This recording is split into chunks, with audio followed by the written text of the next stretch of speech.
Hello ছোট সোনামণিরা, টুটুনের গল্পের পর্ব নিয়ে আমরা আবার চলে এলাম। গল্পটির নাম টুটুনের সততা। একদিন টুটুন রাস্তা দিয়ে হাঁটছিল।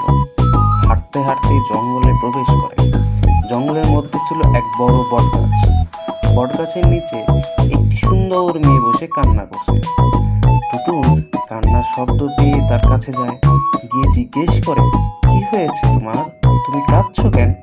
মেয়েটি টুটুনের কথার কোনো উত্তর দেয় না এবং অনবরত কান্না করেই যাচ্ছিল।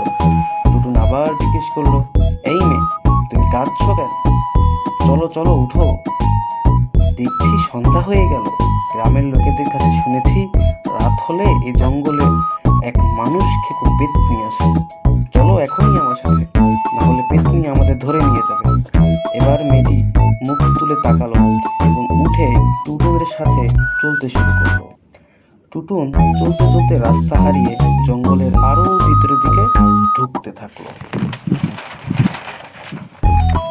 কিছুক্ষণ পরেই রাত হয়ে গেল এবং সুন্দর মেয়েটি হঠাৎ করে এক ভয়ঙ্কর পেত্নীর রূপ নিল। টুটুন ভয়ে ভয়ে তাকে জিজ্ঞেস করলো, এ কি? আপনি তো দেখি মানুষ না, আপনি আমাকে মেরে ফেলবেন না তো?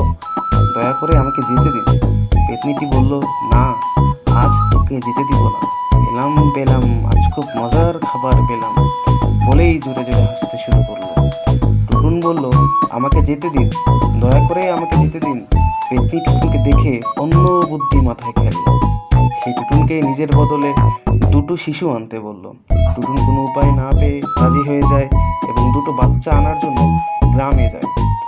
যখন টুটুন দুটি শিশু নিয়ে আবার জঙ্গলের দিকে যায়, তখন ভাবলো, আমি এত স্বার্থপর, নিজের জীবনের জন্য অন্য দুটি শিশুর জীবন দিব না, এ হতে পারে না।